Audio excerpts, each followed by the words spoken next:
ഒരു കപ്പ ബിരിയാണി തയ്യാറാക്കിയാലോ? അതിലേക്ക് ആവശ്യമായ സാധനങ്ങളാണ് ഞാനിപ്പോൾ ഇവിടെ കാണിക്കാൻ പോകുന്നത്. മഞ്ഞൾപ്പൊടി എടുക്കാം, 2 സ്പൂൺ മുളക് പൊടി ചേർക്കാം, ചതച്ച് വെച്ചിരിക്കുന്നതാണേ. കുഞ്ഞുള്ളി മുഴുവനോടെ ഉള്ളത് ഞാൻ ഈ കൂട്ടത്തിൽ ഇട്ട് വേവിക്കുകയാണ്.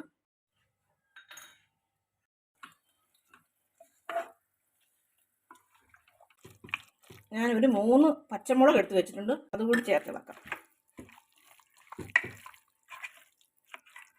വെള്ളം കൂടി ചേർക്കുന്നുണ്ട്.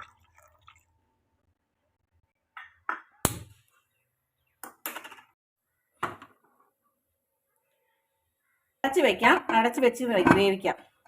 ഒരു 4-5 വിസിൽ എങ്കിലും പോകണം, എങ്കിലേ ഒരുവിധം വെന്ത് കിട്ടത്തുള്ളൂ. എന്നിട്ട് നമ്മൾ വെന്തില്ലാന്നുണ്ടെങ്കിൽ ഒന്ന് നോക്കിയിട്ട് ഒരു 2 വിസിലോടെ നമുക്ക് അടുപ്പിക്കാവുന്നതാണ്.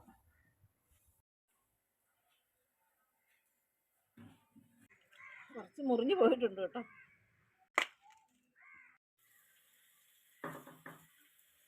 ചട്ടിയിലേക്ക് നമുക്ക് കുറച്ച് വെളിച്ചെണ്ണ ഒഴിക്കാം. ഇങ്ങനെ ഉരുളിയിലാണ് തയ്യാറാക്കുന്നത്.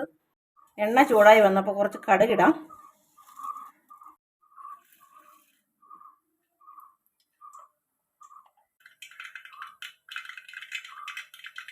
കുറച്ച് തേങ്ങ ഞാൻ ചതച്ച് വെച്ചിട്ടുണ്ട്.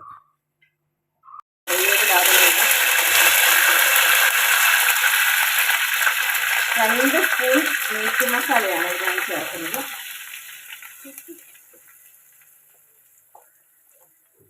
രണ്ട് സ്പൂൺ മല്ലിപ്പൊടി ചേർക്കാം.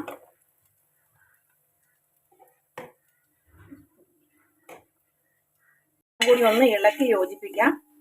ചെറിയ ബ്രൗൺ കളർ ആകുമ്പോഴേക്കും നമുക്ക് ചതച്ച് വെച്ചിരിക്കുന്ന തേങ്ങ കൂടി അതിലേക്ക് ചേർത്ത് നന്നായിട്ടൊന്ന് ഇളക്കാം.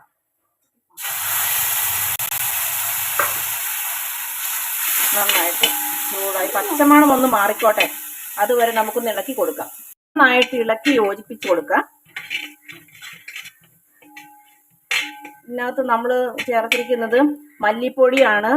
മുളക് പൊടി ഞാൻ ഇറച്ചി വേവിക്കുന്ന സമയത്ത് ചേർത്തത് കൊണ്ട് മുളക് പൊടി ചേർത്തിട്ടില്ല. മീറ്റ് മസാലയും മല്ലിപ്പൊടിയുമാണ് ഇതിനകത്ത് മെയിനായിട്ട് ഞാൻ ചേർത്തിരിക്കുന്നത്. ചതച്ച് വെച്ചിരിക്കുന്ന തേങ്ങ കൂടി ചേർത്ത് ഞാൻ ഇളക്കുന്നുണ്ട്.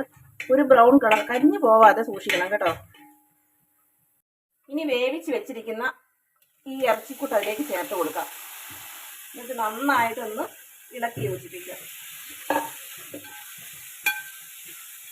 അരപ്പ് അതിനകത്ത് നിന്ന് നന്നായിട്ട് തിളച്ചോട്ടെ.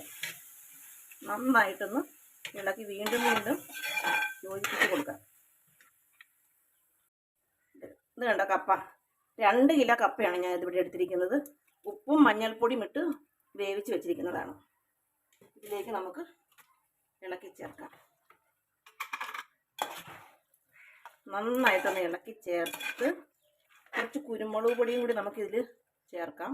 ഞാനിത് നന്നായിട്ടൊന്ന് ഇളക്കി യോജിപ്പിച്ചതിന് ശേഷമാണ് കേട്ടോ വീഡിയോ എടുക്കുന്നത്.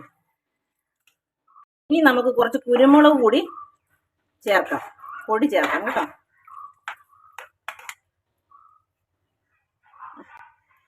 അത് ആവശ്യാനുസരണം ചേർത്തോളണം. കുരുമുളക് പൊടി ചിലർക്ക് എരിവ് കൂടുതൽ വേണ്ടിയവർക്ക് കൂടുതൽ ചേർക്കാം, കുറവ് വേണ്ടിയവർക്ക് അതനുസരിച്ച് ചേർത്താലും മതി. ഇത് എപ്പോഴും ഇത് കുറച്ച് ലൂസായിട്ടിരിക്കുന്നതായിരിക്കും ഏറ്റവും തണുത്ത് കഴിയുമ്പോഴത്തേക്ക് ഉറഞ്ഞു പോകും. അതുകൊണ്ട് കട്ടി കൂടുതലാകും. അതുകൊണ്ട് ഞാൻ ഇവിടെ കുറച്ച് ചൂടാക്കിയ വെള്ളം ഒഴിക്കുന്നുണ്ട്. തിളപ്പിച്ച വെള്ളമാണ്, അത് ഒഴിച്ച് ഒന്നുകൂടി ഞാൻ ഇളക്കുന്നുണ്ട്. ആവശ്യത്തിന് ഉപ്പൊന്ന് നോക്കിയിട്ട് വേണമെങ്കിൽ ചേർക്കാം. ഞാൻ കപ്പ വേവിക്കുന്ന സമയത്ത് ഉപ്പ് ചേർത്തായിരുന്നു, ഇറച്ചി വേവിക്കുന്ന സമയത്തും ഞാൻ ചേർത്തിട്ടുള്ളത് കൊണ്ട് കറക്റ്റാണെന്ന് ഞാൻ തോന്നുന്നു. അതുകൊണ്ട് ഞാനിപ്പോൾ ചേർക്കുന്നില്ല. ആവശ്യാനുസരണം ചേർത്തോളണം. നമുക്ക് നന്നായിട്ടൊന്ന് ഇളക്കി യോജിപ്പിക്കാം. കപ്പയൊക്കെ നന്നായിട്ട് വെന്തുടഞ്ഞിട്ടുണ്ട്. കഷ്ണങ്ങളും ഇറച്ചി കഷ്ണവും എല്ലും എല്ലാം കൂടി നന്നായിട്ട് ആയി നല്ല സ്മെല്ല് വരാൻ തുടങ്ങിയിട്ടുണ്ട്. ഇതുപോലെ ഇരിക്കണം, ഈ കൺസിസ്റ്റൻസിയിൽ ആയിരിക്കണം ഉണ്ടാക്കേണ്ടത്.